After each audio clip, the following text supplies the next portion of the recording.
With due respect, I would like to call upon Dr. Amulendu Basu, the Additional Director, Directorate of Technical Education, Government of West Bengal, to come to the dais and kindly inaugurate the program with a few words.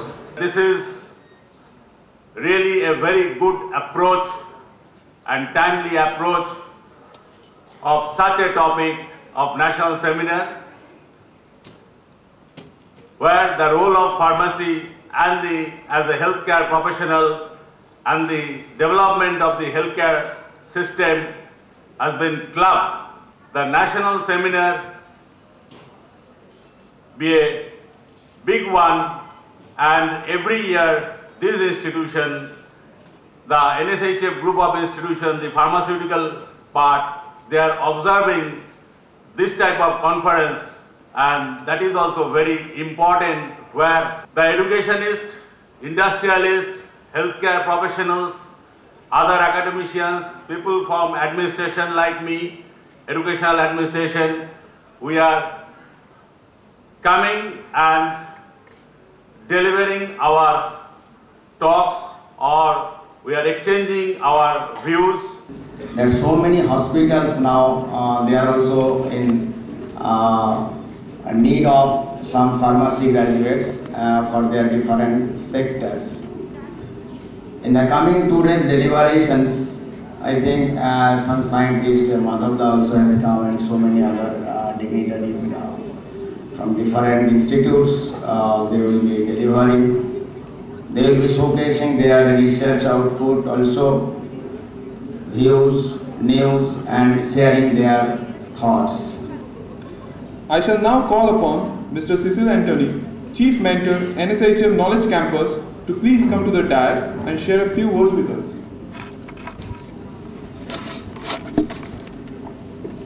Members on the dais, ladies, gentlemen, and the entire NSHM family.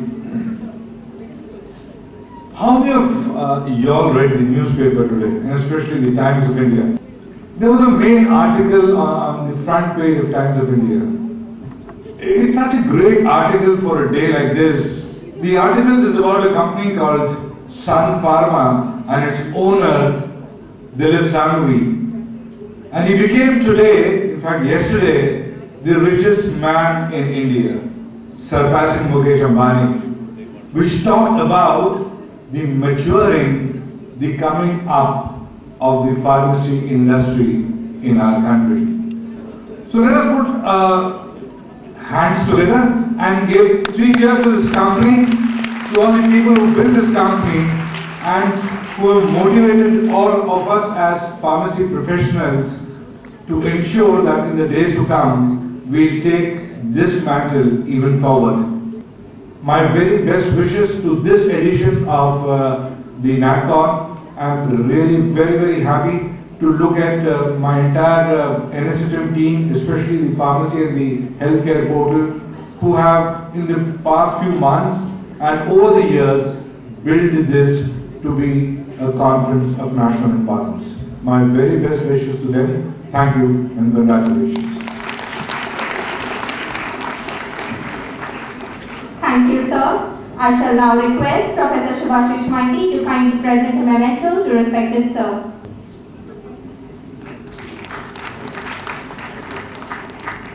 The pharmaceutical industry is the backbone, I should say, for our healthcare, which we impart to the people not only in this country but where our people go elsewhere also. So a thorough knowledge which is based on the present day circumstances, the research knowledge that is available to us, and that should be the backbone for us to progress further. Currently, India is the sixth largest global market size and the largest supplier generic medicines to the world. And pharmaceutical industry is likely to emerge the third largest global market size in a growth rate of 12.1%, reach to the market size of US $45 billion. $45 billion.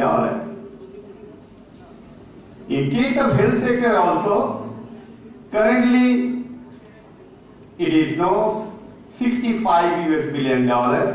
It is expected to grow $250 billion by the year 2020.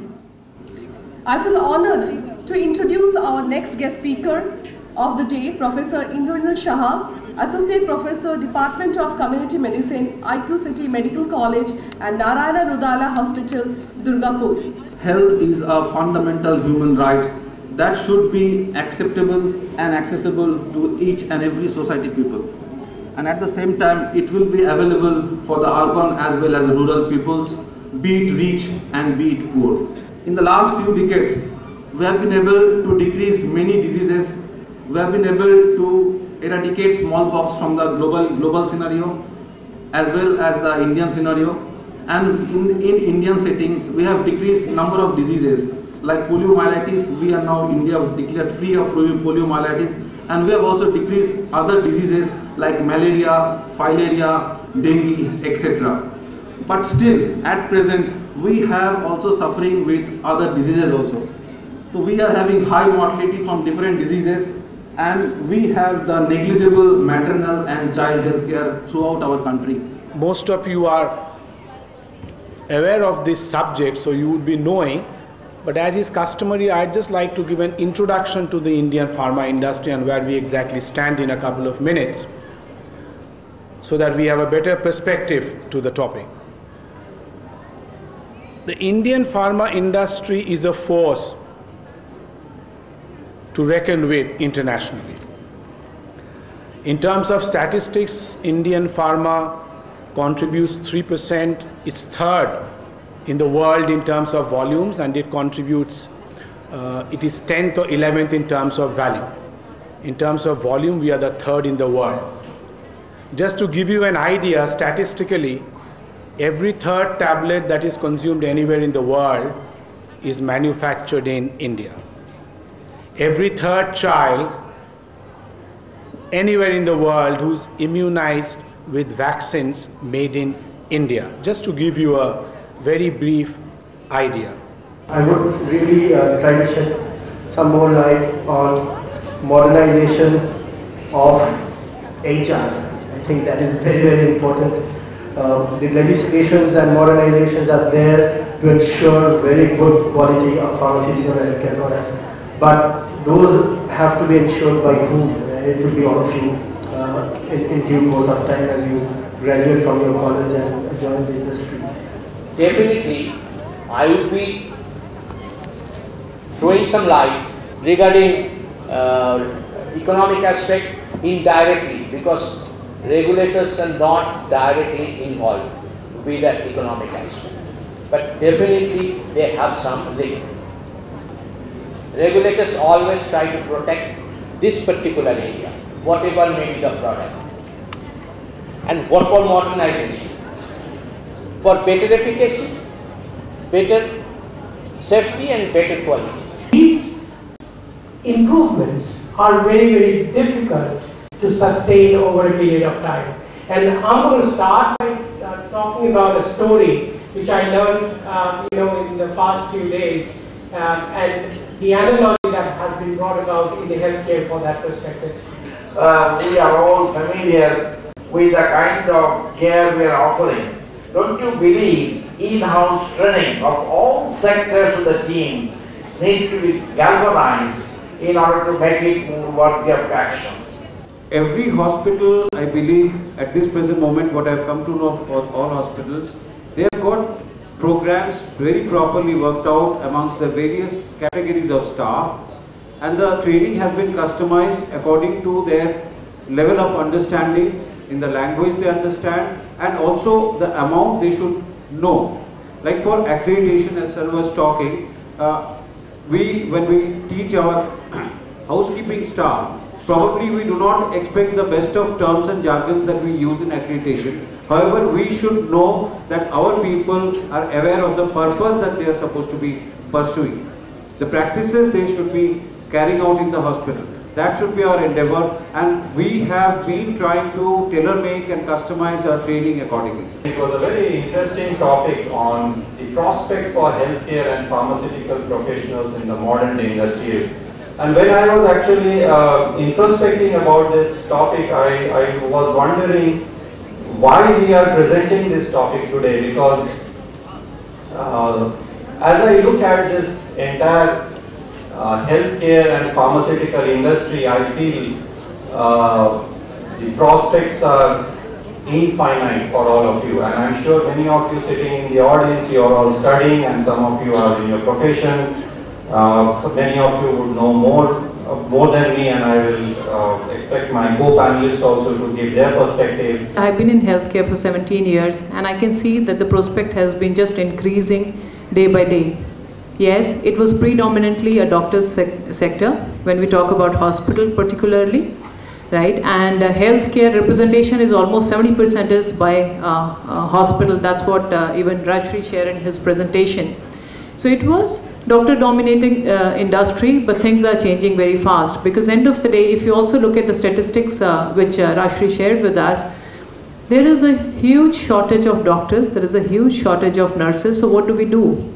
We start to go on the other allied services and other things, which other people can look into, and that's where the pharmacy comes into the picture. When we talk about healthcare, I want to take one example from you. Just want to share one example with you. One of the patients who was there in an ex-hospital was very happy. But the patient then went to a Y hospital which was nearby, and then started complaining about food and complaining about other things which were not directly related to health. So the Y hospital told the patient, we only provide health services here. If you want other things, go to the X hospital. So is that what healthcare is all about? I mean, if you talk about Fortis or Apollo or Columbia or AMRI, I think the doctors are the same. The medicine comes from Rajarshi's company. So what makes the difference?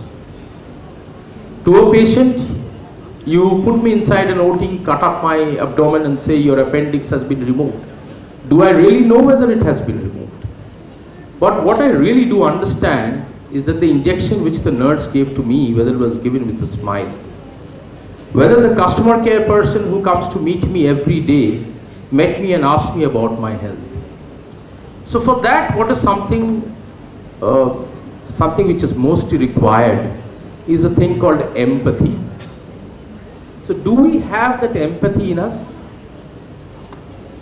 Do we feel that empathy that we can jump ahead and do anything for any patient or for somebody who needs it?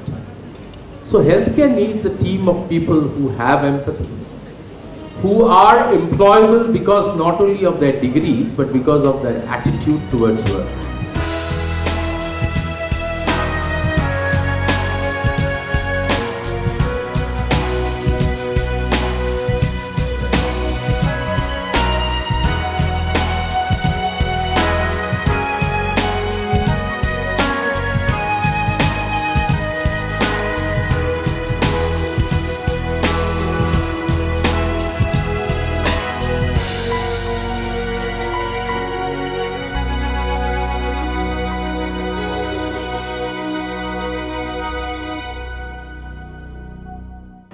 Healthcare and pharmacy is going to be really very important feature. The longevity of human life has definitely increased. Mortality rate has gone down. But then lot of shocks do come when new kinds of diseases crop up every now and then, which keep on taking a toll on the human population. So I think the importance of pharmacy, healthcare is going to continue and grow by leaps and bounds. And I'm sure our esteemed speakers, who are all luminaries in their own field, will deliver a lot of knowledge to those present and take the session forward. When we talk about planning a modern hospital, we need to go through a certain process. And the process begins with understanding what kind of a hospital you're going to build, or the person who's building wants, and why he wants to build the hospital. If he wants to build the hospital to deliver state-of-art care, then it becomes one kind of a hospital. If he wants to make money out of it, or only make money out of it, then it's a different kind of a hospital. So one needs to be clear about what the requirement is. As a planner, you need to understand what the requirement is. It is only after that has been defined that you can go ahead and look at the concept plan in terms of defining the wishes of the person who's building the hospital into a concrete shape, in terms of defining what the hospital is going to be like and what services it's going to offer. Factors to be considered. Just now Dr. Mukherjee was mentioning socio-economic profile of the community, naturally where you are going to make the hospital, existing medical facility there in that vicinity, health profile of the region, and the local regulation, policies, guidelines and statutories. Then source of finance, whether it is a business house is financing, charitable trust, government funding, international funding, choice of technology, how just now Dr. Mukherjee was mentioning, and then the climatic zone also, depending on that also the structure of the hospital varies. It is the economic implications for the hospital of the future. The high cost of doing business, that is higher healthcare costs that are borne by healthcare purchasers and consumers, are becoming untenable. As a result, healthcare purchasers are focusing on health benefit cost containment strategies, mainly by shifting more of the cost burden to employees. Job-based health insurance premium rose 10 times faster than the income in 2001 to 2005. Please utilize your local resources, local knowledge. Don't learn what the American hospital is saying how to do, how to give distribution of the space. When I made my hospital, I kind of worked in many hospitals over here. One of the recent patient had asked me, is there anybody over here who doesn't follow Bengali at all? Nothing, zero. Oh God, I have this tendency of speaking in several languages. There's one patient who asked me, "Acha, Dr. Babu, apni ki bilet ferot?" And I said, believe me, trust me, আমি যে কতবার বিলেত ফেরত, আমি যতবার বিলেতে গেছি ওরা আমাকে ফেরত পাঠিয়ে দিয়েছে। Every time I tried over there and they said no. In the same way, I felt every hospital that I worked over here, there was some kind of a employer versus employee problem. You know, what they want and what I wanted. I wanted an auditorium to teach the patient's relatives. They said that, how is it going to get? We won't earn any returns from that. So because I worked in Kothari, Peerless, Shurakha, Apollo, Anandalok, everywhere I got thrown off, so I built my own hospital. Now, how do we learn regarding hospital, in particular, how to make modern hospital?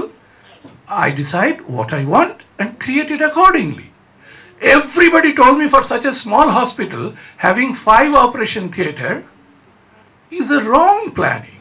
I said, who says? He said, the book says. I said, no, we want to write the book. We want to face what is required and we want to write the book. Why should we follow that book? So I have 5 hospitals. We work with high turnover cases, and this is just to let you know, I have done 51 surgery in a day. That's the highest numbers I have operated. That's why I need high turnover. And in my hospital, I require like that. Somebody is making a neurosurgical hospital whose plan is to do posterior cranial fossa cerebellar operations, which is 8 to 10 hour operations. They don't need 5 or 10 operation theaters.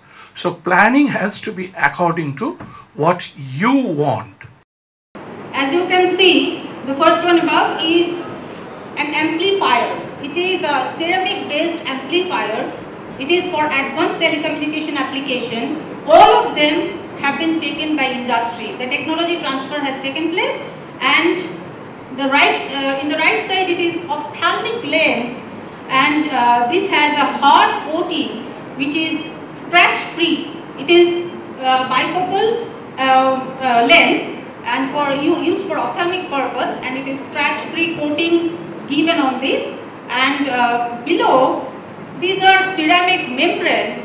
These are for separation of arsenic and iron from potable water, for drinking water. So as you can see from these different kind of products of our laboratory, it is serving the society and specifically the low income group mass of the population of India.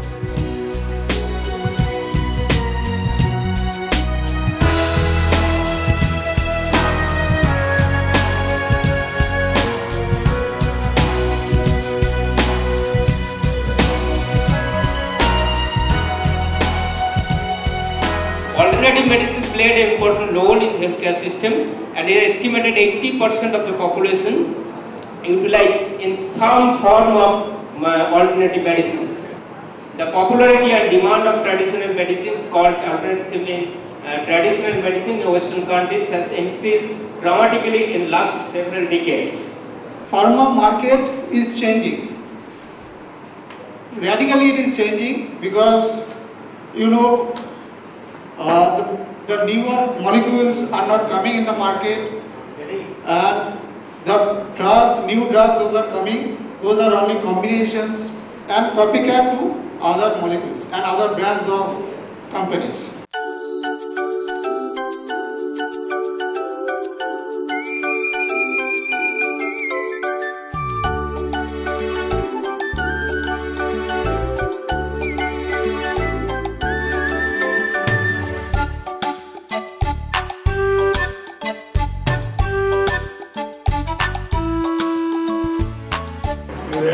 One thing in life, you are not a very important person who gets a certificate, it is a person who gets a certificate. And while the journey, in a professional journey, there is a particular age from where you don't get certificate anymore, you give certificates. And you keep on waiting, somebody will call you someday in a big dash and give you a certificate. Many a times, these people, those who wait, they try to influence the system to get a certificate. And then you realize that what is the value of the certificate you get many years back in somewhere in an unknown place.